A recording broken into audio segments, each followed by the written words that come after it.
자, 오늘은 종교개혁주일입니다. 종교개혁주일은 독일의 종교개혁자 마틴 루터가 1517년 10월 31일 독일 비텐베르크 대학 교회의 정문에 95개 조항의 반박문을 붙인 것을 기념하는 그런 날입니다. 당시 교회가 사제직을 돈을 받고 팔았어요. 이것을 성직 매매라고 합니다.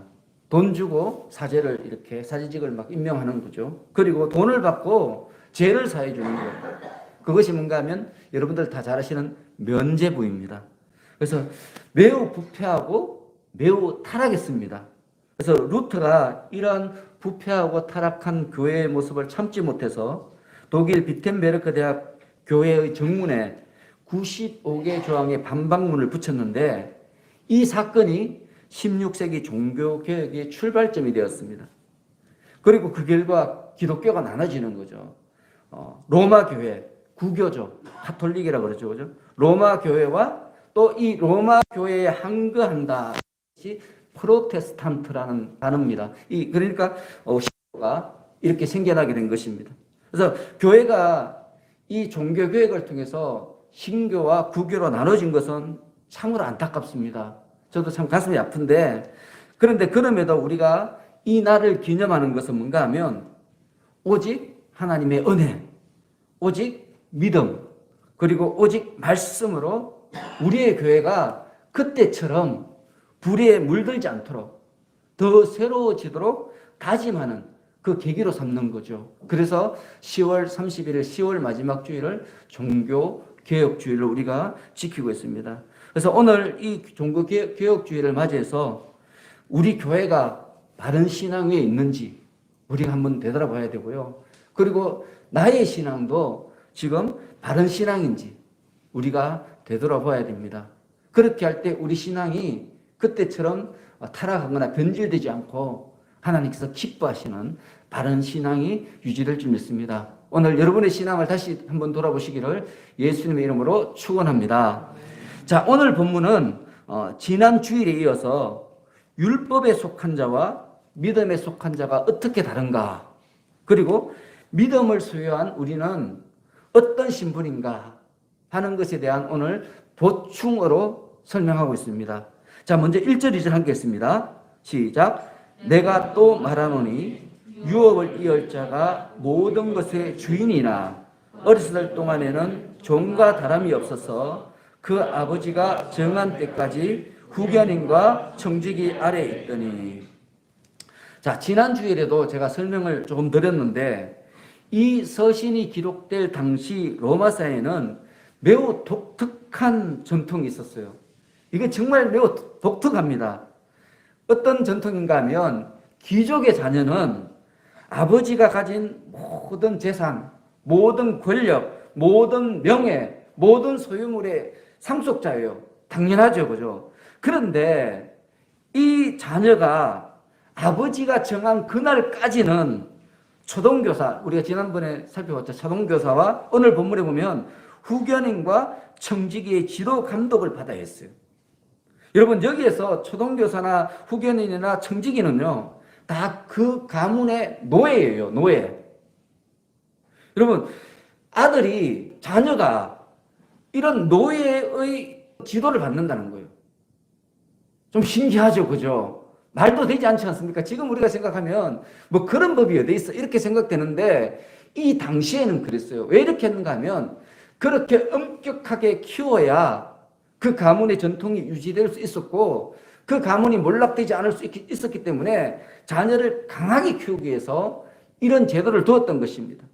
그래서 귀족의 자녀들은 아버지가 정한 그때까지는, 그래서 이 자녀가 후견인이나 청직의 주인이에요. 원래는 주인이죠, 그죠? 그런데 그럼에도 불구하고 이 종들의 통제를 받으면서 오늘 본문에 기록된 것처럼 종 아닌 종처럼 그렇게 살아야 했습니다. 지금 사도 바울이 말하는 것은 바로 그러한 시대적 상황을 적용해서 율법주의에 빠진 갈라디아 성도들의 어리석음을 지금 지적하고 있는 것입니다. 자, 여러분, 그런데 이 귀족의 자녀들은 아버지가 정한 그때가 되면 종들의 감독에서 자유롭게 되는 거예요. 그때부터는 아버지의 상속자가 되어서 그 종들, 자기들을 지도하는 그 종들의 주인이 되는 거죠. 이 관계가 완전히 뒤바뀌는 거예요. 여러분, 이 장교들을 키우는 이 사관학교 이런 데 가면 훈련시키는 사람이 누군가 하면 보통 중사, 상사 이런 사람들이에요. 근데 훈련받을 때는 이 훈련병들은 중사, 상사에게 꼼짝 못해요. 굉장히 막 엄격하게 심하게 훈련시키거든요. 근데 훈련받던 이 사람이 소위로 인간을 딱 하잖아요. 그러면 갑자기 신분이 바뀌어요. 교관이 부하가 되는 거예요. 그 사람은 하사관이고 이 훈련받던 이 사람은 인간하는 순간 장교가 되는 거죠. 그때부터는 이 그들을 가르치던 이 교관들이 깍듯하게 이 소위에게 경례를 붙입니다. 그와 비슷한 거죠. 그죠? 그래서 이 자녀들은 아버지가 인정하는 그날이 딱 되면 이제 진짜 주인이 되는 거예요. 자기들을 지도하고 가르치던 모든 후견인이나 청지기, 초등교사의 주인으로서의 역할이 시작되어지는 거죠. 그런데 여러분, 이렇게 아버지가 그 자녀에게 이제 너는 내 상속자다 이렇게 인정했어요. 그래서 이제는 종들을 지도하고 감독하는 위치에 있어요. 옛날에는 종들에게 지도받고 감독받아야 했지만 이제는 신분이 뒤바뀐 거죠. 종들을 오히려 지도하고 감독하는 자리에 서게 된 거예요. 주인이 된 거예요. 그런데 그런 자녀가 계속해서 나는 종들의 지도와 감독을 받겠습니다 이러면 어떻게 되겠습니까? 말이 안 되죠. 그죠? 세상에 그렇게 어리석은 자녀가 있을까요? 그런데 사도 바울이 지금 뭘 말하는가 하면 갈라디아 성도들이 바로 그렇다는 거예요. 지금 이 갈라디아 성도들은 하나님께서 정하신 때가 되었어요. 이제는 더 이상 율법의 종이 아니에요. 그런데 그 사람들은 이제 율법의 종이 아니고 오히려 율법을 지도 감독하는 위치에 있는데도 불구하고 율법의 종이 되기를 원했어요. 지금 그걸 말하고 있는 거예요. 여기서 아버지께서 정한 때라는 말은 뭔가 하면 예수님께서 십자가에서 죽으시고 부활하신 때 그걸 이야기하고 있습니다. 갈라디아 성도들은 예수님께서 오셔서 세상 모든 사람들의 죄를 대신 지심으로 이를 믿는 모든 사람들의 죄사함을 받고 또 율법의 통제에서 자유롭게 되었음을 믿었어요. 복음을 믿었는 거예요. 그런데 그와 더불어 뭘 했는가 하면 여전히 율법을 지켜야만 구원받을 수 있다는 율법주의 신앙에 매인 거죠. 그래서 자유인인데 하나님의 자녀인데 오히려 하나님의 자녀로 산 것이 아니라 계속해서 율법의 종처럼 살고 있다. 그걸 지금 사도 바울이 말하고 있는 것입니다. 자, 여기에서 여러분 율법의 종처럼 산다는 말은 뭔가 하면 예수님의 사랑을 받은 자로서 예수님의 용서를 받은 자로서 이런 가르침을 따라서 우리가 살아야 돼요. 예수 믿는 사람은 당연히 그렇게 살아야 돼요. 그런데 이 예수 믿으면서도 그렇게 안 살고 어떻게 사는가 하면 율법의 눈으로 세상을 바라보는 거예요. 이게 경직된 삶을 사는 거예요. 사람이 딱딱하게 굳어 있어요. 예수를 믿는데 여전히 딱딱하고 굳어요. 고집스럽고 융통성이 없고 이런 사람들은 예수를 믿는 게 아니에요. 예수를 믿는다고 말하지만 여전히 율법에 속해 있는 거죠. 그죠?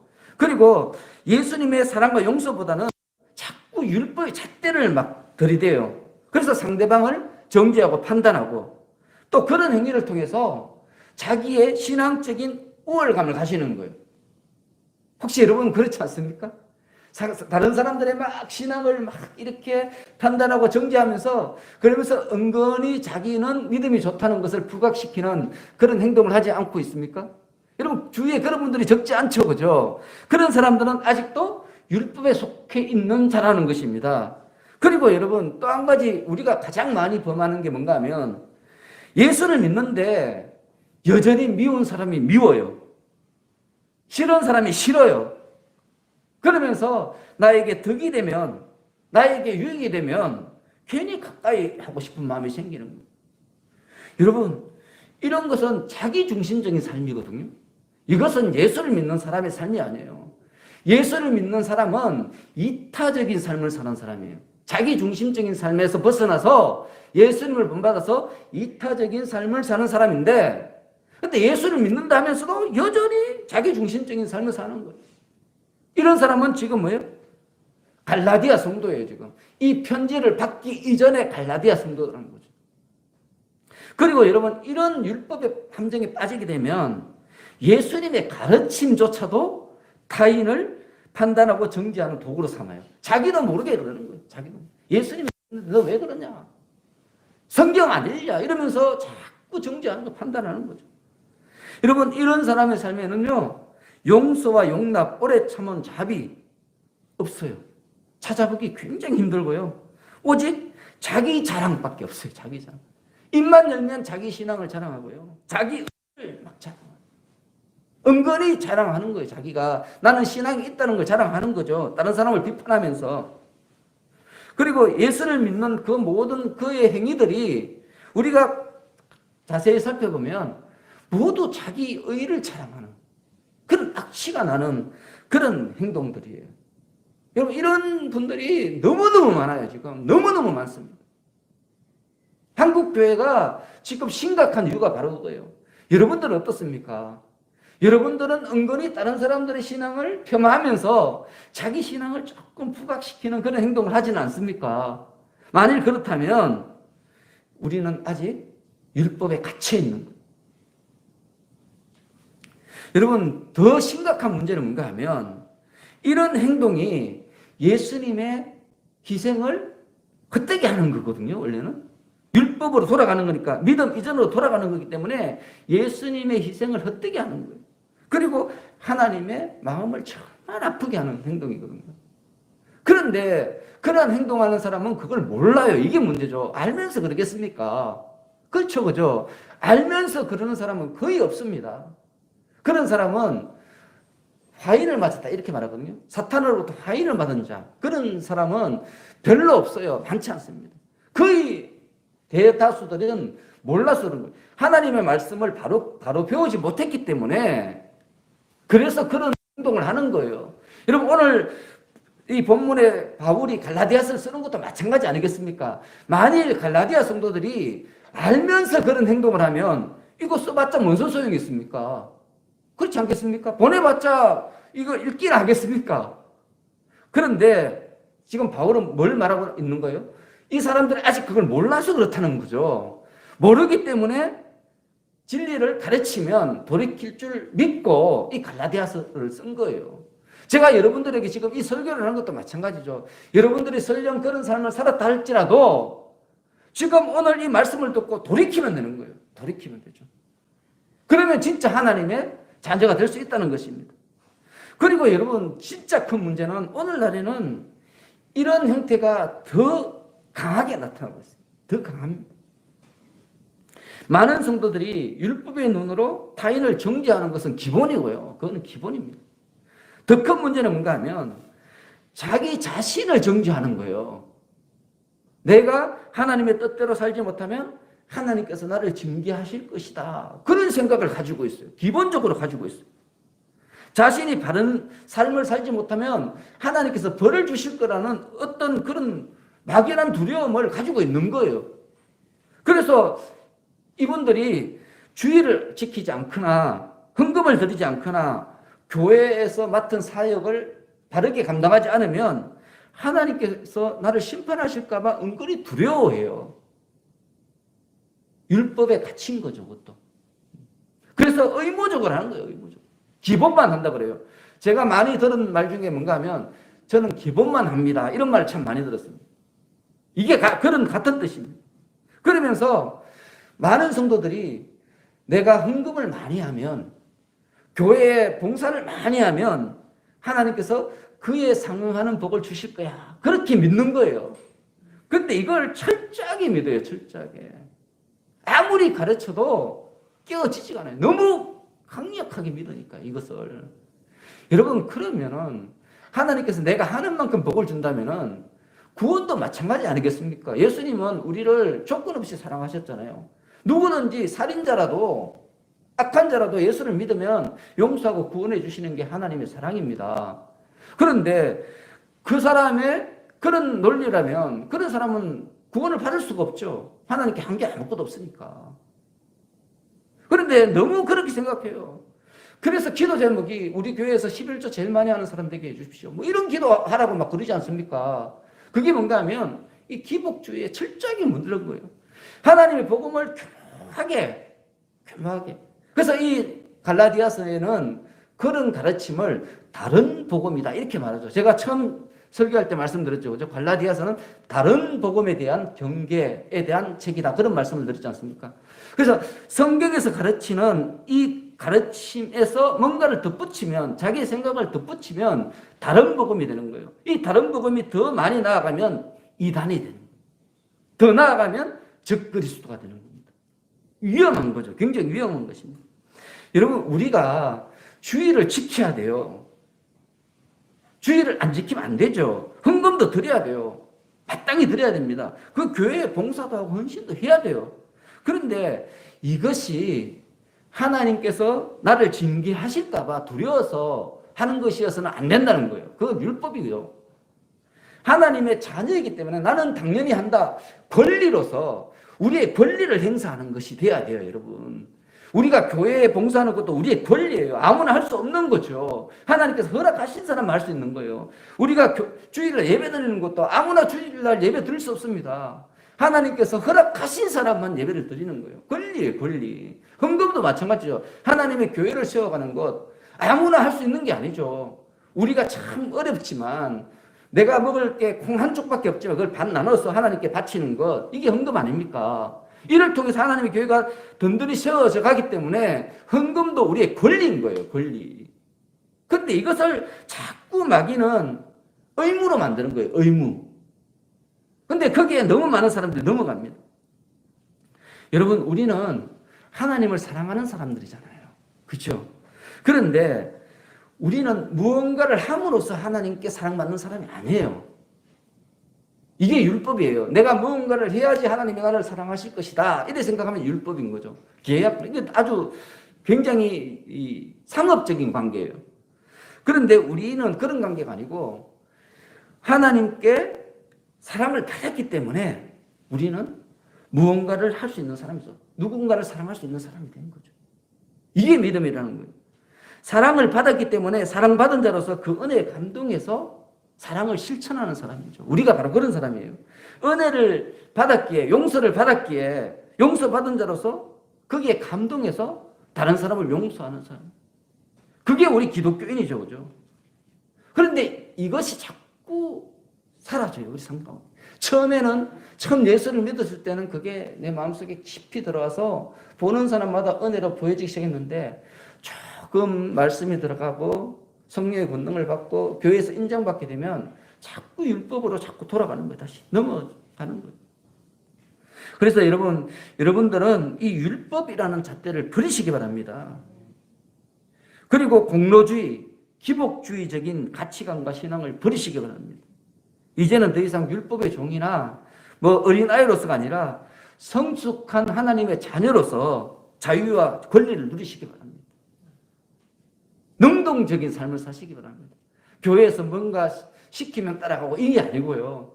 내가 능동적으로 우리 교회에서 뭔가를 할 수 있는 일이 뭔지 그것을 찾아서 하시는 여러분들 되시기 바랍니다. 그게 자유인 아니겠습니까? 자꾸 뭘 시키는 대로 하고 뭔가 자꾸 무슨 어떤 구속에 당해가지고 거기에 따라가고 이런 것들은 참 비참한 거죠. 그래서 무엇을 하시든 간에 교회에서뿐만 아니라 여러분 가정에서도 마찬가지죠. 내가 해야 될 일을 능동적으로 하면요. 이 가족들로부터 막 인정받아요. 그런데 그걸 의무적으로 막 하니까 계속해서 감시받고 못하면 우중받고 이렇게 되는 거예요. 그래서 여러분 이런 성숙한 하나님의 자녀로서 자유와 권리를 누리면서 능동적인 삶을 사는 사람, 이 사람이 아브라함의 자손입니다. 약속대로 유업을 이을 자입니다. 지금 사도 바울은 갈라디아서를 통해서 그걸 말하고 있습니다. 자, 그러면서 이어지는 3절 함께 했습니다. 시작. 이와 같이 우리도 어렸을 때 이 세상의 초등학문 아래에 있어서 종노릇하였더니. 자, 여기서 어렸을 때라는 말은 뭔가 하면 아직 예수님을 만나기 전에 이런 뜻입니다. 여러분들이 예수님을 믿기 전에는 초등학문 아래에 있었다는 거예요. 자, 여기서 초등학문이 뭐냐? 초등학문은 1차적으로는 율법을 말하죠. 그죠? 그런데 포괄적으로는 율법뿐만 아니라 철학, 전통, 세상의 종교, 우상숭배, 또 사람들이 정한 법령, 규범, 규칙, 종교적인 절기, 이게 다 포괄하는 의미죠. 그러니까 사람들이 하나님을 만나기 위해서 인위적으로 만든 모든 제도나 노력을 포함하는 의미예요. 그걸 초등학문 이렇게 말하고 있습니다. 그런데 중요한 것은 뭡니까? 그러한 것을 하나님을 만날 수 있어요, 없어요? 못 만나는 거예요. 그게 문제죠, 지금. 좀 더 쉽게 말하면 오늘 갈라디아서에 의하면 율법을 비롯한 수많은 법들로는 자기의 죄를 인식하는 거기까지만 갈 수 있다는 거예요. 법을 어김으로써 내가 죄를 지었구나. 그걸 인식하는 거예요. 인식. 더 이상 죄를 짓지 않을 방법이 없어요. 인식만 하는 거죠. 그리고 철학과 각종 종교와 우상 숭배를 통해서는 하나님의 존재에 대한 어떤 막연한 짐작 정도밖에 못해요. 여러분 무당들도 하나님 있다고 그러잖아요. 그죠? 하나님이 제일 센 신이라고 그래요. 무당들이 그렇게 이야기합니다. 이게 막연하게 아는 거죠. 하나님을 만나지는 못했지만 하나님이 계시다는 것을 막연하게 느낄 뿐이에요. 그런 것들은 결코 하나님을 만날 수 없습니다. 여러분 성경은 뭐라고 말씀하시는가 하면 그러한 노력을 통해서 사람들이 만나는 것은 하나님이 아니라 하나님을 가장한 사탄이나 악령들이다 이렇게 말씀하고 있습니다. 여러분 하나님께서 우리를 찾아오셔서 우리가 하나님 만날 수 있는데 그런데 내가 열심히 기도한다든지 연구한다든지 노력한다든지 이런 식으로 해서 하나님을 만나는 것은 그 만나는 하나님은 진짜 하나님이 아니고 누구라고요? 사탄이 하나님인 것처럼 가장한 거라는 거예요. 성경이 그걸 강력하게 우리에게 말씀하고 있죠. 그죠? 그래서 하나님께서 우리 인간들을 찾아오신 거예요. 우리 인간들은 하나님 만날 길이 없어요. 우리는 죄인이기 때문에 의로우신 하나님을 만날 길은 방법 없어요. 제로예요. 그래서 하나님께서 우리를 만나러 오신 거예요. 그분이 누구예요? 예수 그리스도. 그래서 예수님께서 이렇게 말씀하셨습니다. 예수께서 이르시되 내가 곧 길이요 진리요 생명이니 나로 말미암지 않고는 아버지께로 올 자가 없느니라. 예수님 말고는 예수님을 통하지 않고는 하나님께로 갈 수 있는 길이 없다는 거예요. 예수님은 하나님께서 인간들을 향하여 친히 만들어 놓은 길이라는 거죠. 그래서 4절에 보시면 때가 참에 하나님이 그 아들을 보내사 이렇게 말씀하고 있습니다. 자, 여기서 때가 찼다는 말은 뭔가 하면 하나님께서 예수님을 이 땅에 보내신 그 때는 하나님께서 보시기에 가장 합당하신 때였다 이런 뜻이에요. 하나님 보시기에 이제 가장 합당한 때가 와서 그래서 아들을 이 땅에 보내셨다는 거예요. 그런데 여러분 우리가 마태복음이나 마가복음이나 누가복음, 요한복음 읽어보면 예수님께서 이 땅에 오신 때는 진정한 평화가 있던 때가 아니었어요. 그죠? 그리고 참 신앙이 있을 때도 아니었어요. 여러분 이때는 어떤 때인가 하면 정치적으로는 로마 제국이 일어나서 로마인 외에는 모든 사람들이 비참한 삶을 살던 때였어요. 로마인만 천국이고 나머지는 다 노예예요. 노예. 그리고 종교적으로는 겉으로는 성경 연구가 굉장히 활발했지만 또 성전 제사도 넘쳐났어요. 그런데 역사상 가장 타락한 그런 때였습니다. 겉으로 볼 때는 평화롭고 정의로운 때였지만 하나님의 공의와 사랑이 또 자비가 무너지고 약자들이 처절하게 짓밟혀서 짐승보다 못한 삶을 살 때 그때 우리 예수님께서 이 땅에 오신 거죠. 왜냐하면 그때가 가장 예수님의 사랑이 필요한 때였기 때문에 그렇습니다. 그리고 그와 더불어 이 시대는 로마가 군사적으로 세계를 지배하고 있었던 때이기 때문에 치안과 도로망이 굉장히 잘 되어 있었습니다. 그래서 복음을 전할 때 소아시아와 유럽에 복음을 전하는데 굉장히 유리했습니다. 만일 그때 로마 제국이 없었다면 국경을 넘을 수가 없잖아요. 서로 막 전쟁하고 싸우니까 복음을 전하는데 너무 힘들 거예요 아마. 아무 나라나 갈 수가 없잖아요. 근데 이때는 로마 제국이라는 한 나라로 굉장히 큰 제국이 성성되어 있었기 때문에 특히 로마는 도로를 열심히 닦았습니다. 치안도 아주 잘했습니다. 그래서 복음을 전하는데 너무 용이했고요. 특히 언어가 통일됐습니다. 헬라어로. 그래서 우리 예수님께서 땅끝까지 이르러 내 증인이 되라 말씀하셨는데 정말 땅끝까지 복음을 전하는데 굉장히 좋은 환경을 이루고 있었습니다. 그렇기 때문에 여러분, 예수님께서 이 땅에 오신 것은 단순히 일정한 기간이 되어서 오신 것이 아니라 예수님께서 이 땅에 오시기에 가장 합당한 때가 되었기 때문에 예수님께서 오셨다는 거예요, 여러분. 그리고 여러분, 이러한 하나님의 섭리는 우리 성도들의 각각의 구원에도 똑같이 적용됩니다. 여러분, 우리들 다 구원받았잖아요, 그죠? 그런데 우리는 잘 모르지만 하나님께서는 우리가 구원받기에 가장 합당한 그때에 예수님을 우리에게 소개하셨고 그를 통해 우리가 예수를 믿게 된 거예요, 여러분. 여러분들 모두 그런 거예요. 각각 다르지만 하나님께서 여러분들의 인생 가운데서 예수님을 믿기에 가장 합당한 때에 예수님을 만나게 해주신 거예요. 그렇기 때문에 여러분들이 예수를 믿게 되는 거예요. 그와 마찬가지로 아직 구원받지 못한 사람들, 여러분 주변에 많죠, 그죠? 그런 사람들도 마찬가지라는 거예요. 우리는 잘 모르지만 하나님께서 보시기에 가장 합당한 그때가 되면 그 사람들도 구원을 받게 될 것이라는 것입니다. 그래서 여러분 많이 기도하고 있죠, 그죠? 믿지 않는 지인들을 위해서 오랫동안 기도하고 있죠. 또 전도하고 있죠. 그런데 여러분 낙심할 필요가 없습니다. 그분들이 복음을 받아들이지 않는다고 낙심할 필요가 없어요. 믿지 않는 부모님들을 위해서, 또 믿지 않는 형제를 위해서, 믿지 않는 친구와 이웃을 위해서 우리가 눈물로 기도하는데 아무리 기도해도 안 돌아오잖아요. 그런데 여러분, 그런 일을 보면서 낙심할 필요가 없다는 거예요. 왜냐하면 하나님께서 보시기에 가장 합당한 그때가 되면 그들도 반드시 구원받게 될 것이기 때문입니다. 우리는 잘 모르죠. 그렇지만 하나님께서는 그날을 지금 기다리고 계신다는 거예요. 그래서 우리가 이걸 믿는 거죠. 그래서 그날을 믿음의 눈으로 소망하면서 계속해서 기도하고 복음을 전하는 사람은 구원의 열매를 거두게 되는 거예요. 그런데 이것을 믿지 않고 하나님께서 저 사람을 포기했는가 보다 버리면 그 사람은 구원받지 못하는 거예요. 왜냐하면 우리가 하나님의 동력자이기 때문에 그런 거죠. 그래서 여러분, 포기하지 마시기 바랍니다. 하나님은 세상 모든 사람들이 구원받기를 원하신다고 성경은 분명하게 선포하고 있습니다. 그래서 여러분 주위에 있는 그 누구라도 여러분들 볼 때 저 사람 불가능해, 그럴수록 그분을 위해서 기도하시기 바랍니다. 그래야지 하나님의 영광이 더 크게 드러날 것 아닙니까? 그래서 우리가 인터넷 보면 자기가 무당이었는데 심한 선임이었는데 예수 믿게 됐다면서 간증하는 사람 많죠, 그죠? 근데 그런 간증을 들으면서 또 많은 사람들이 예수님에게로 돌아오지 않습니까? 그래서 여러분들이 지금 기도하고 있는 분들이 정말 이분은 정말 전도하는 게 거의 불가능하다 하는 분이 있을수록 더 열심히 기도하시고, 여러분 가끔씩은 그분을 위해서 금식도 하시고요, 또 가서 아주 간절하게 복음을 또 전하기도 하시고, 여러분이 할 수 있는 일을 하시면 역사는 하나님께서 이루시는 거죠.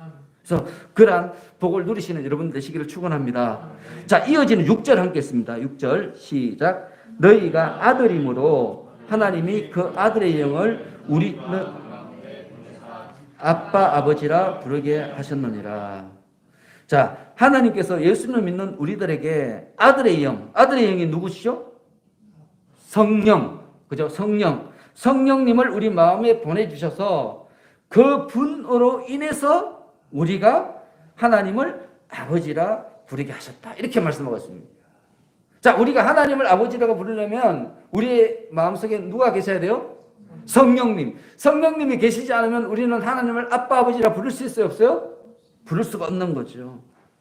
그래서 우리가 하나님의 자녀가 되는 방법은 오직 하나예요. 예수 그리스도를 믿는 거예요. 오직 믿음으로 자녀가 돼요. 그런데 이 믿음을 지속적으로 유지할 수 있게 돕는 것은 오직 성령의 역사입니다. 성령의 사역입니다.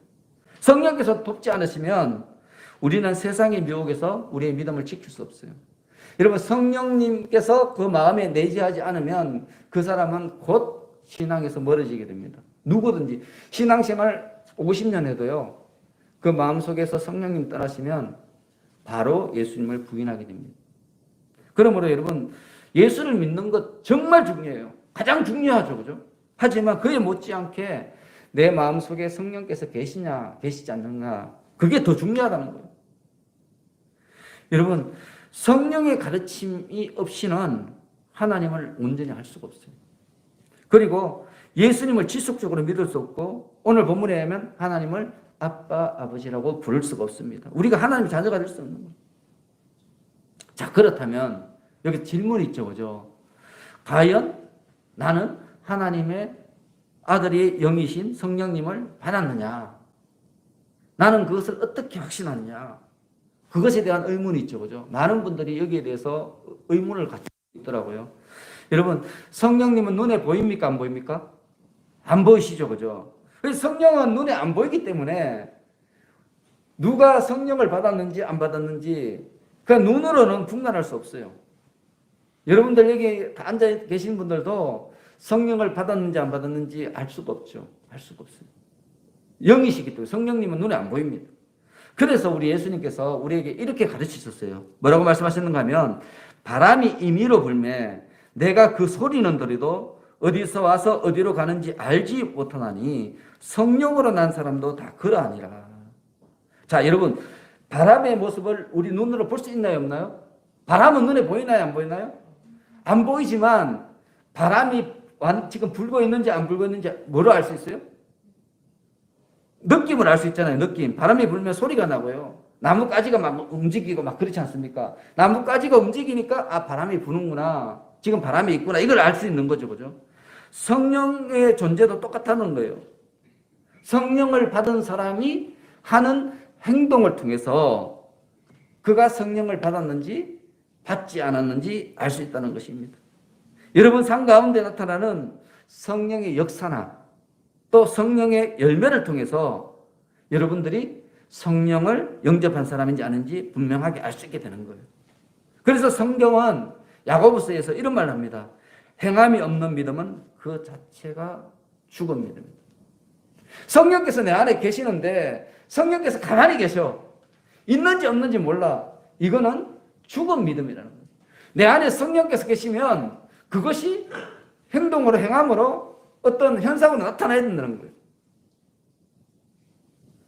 여러분, 그렇기 때문에 여러분들에게 성령께서 여러분 마음속에 지금 여러분의 영 속에 내재하고 계신지 안 계신지 그걸 알려면은 여러분의 삶 속에 성령의 역사가 있는가? 성령의 열매가 맺혀지고 있는가? 그걸 보면 되는 거죠. 아주 간단합니다. 복잡한 거 하나도 없어요. 여러분의 삶 속에 사랑과 희락, 가평과 오래 참음과 자비, 양성과 충성과 온유와 절제라는 이 성령의 열매가 매일매일 익어가고 있느냐? 예수를 믿기 전에 없었던 그런 9가지 열매가요. 이게 열매가 하나거든요. 9가지가 아니에요. 한 열매예요. 한 열매인데 9가지 맛이 나는 거죠. 9가지 성품이 들어있는 거예요. 각각 사람들마다 어떤 사람은 사랑이 셀 수도 있고 어떤 사람은 오래 참음이 셀 수도 있고요. 어떤 사람은 자비가 셀 수도 있고 좀 특징이 좀 다를 수도 있지만 이 9가지 성품은 다 가지고 있어야 돼요. 그리고 이게 자라나는 거죠. 사과가 처음에는 조그맣지만 점점 커서 이만해지지 않습니까? 그것처럼 우리 속에 있는 성령의 열매도 점점 자라져 가는 거예요. 처음에는 사랑이 조그맣지만 점점 커지는 거예요. 그게 여러분 삶 속에 있냐 이거예요.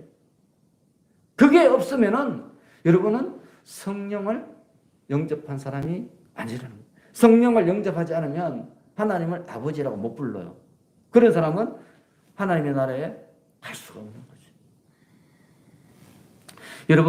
여러분들은 예수님을 입으로 시인하고 마음으로 믿어 그 말씀대로 살기를 힘쓰고 있습니까? 아멘이죠, 그죠? 또 형제들을 내 몸처럼 사랑하기 위해서 열심히 노력하고 있습니까? 아멘. 여러분들에게 그러한 것들이 있다면 성령께서 여러분들을 통해서 맺어가는 열매들인 거죠.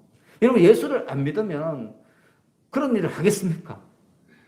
예수님이 내가 예수님과 상관이 없는 사람이면 하지 않을 행동인데 예수님 때문에 내가 참는다. 예수님 때문에 내가 절제하고 용서한다. 그러면 그게 바로 성령이 여러분 속에서 맺어지는 열매예요. 그런 것이 있으면 여러분들은 성령께서 임재하신 하나님을 아빠, 아버지라고 부를 수 있는 자들인 거죠. 근데 마귀는 자꾸 의심하게 합니다. 의심. 그래서 오늘 종교개혁주일인데 여러분의 삶 속에 성령의 열매들이 맺어지고 있는지 다시 한번 살펴보시고, 그게 미약하다면 오늘 다시 한번 결단하시기 바랍니다. 내가 성령의 열매를 맺는 삶을 살아야 되겠구나. 그래서 성령의 열매를 풍성히 맺으심으로써 하나님의 영광을 나타낸 여러분들 되시기를 예수님의 이름으로 축원합니다. 자, 기도하겠습니다. 하나님 아버지, 저희들은 율법에 속한 자들이 아니라 예수님을 믿음으로 하나님의 자녀들이 된 자들입니다. 그런데 그러함에도 자꾸만 율법에 속해 있던 옛 선풍들이 일어나서 주변 사람들을 핥히고 상처를 주고 또 자기 스스로도 상처를 받는 일들이 반복됨을 고백합니다. 하나님 아버지, 이 악의 사슬을 믿음으로 끊어내게 하여 주옵소서. 율법에 매여 율법으로 사람을 바라보는 것이 아니라 오직 믿음의 눈으로, 사랑의 눈으로 사람들을 바라보는 하나님의 자녀가 되게 하여 주옵소서. 성령 충만케 하셔서 이 결단이 지켜지게 하시고 사람들의 상처를 치유하는 복음의 일꾼들이 다 되게 하여 주옵소서. 예수님의 이름으로 기도합니다. 아멘.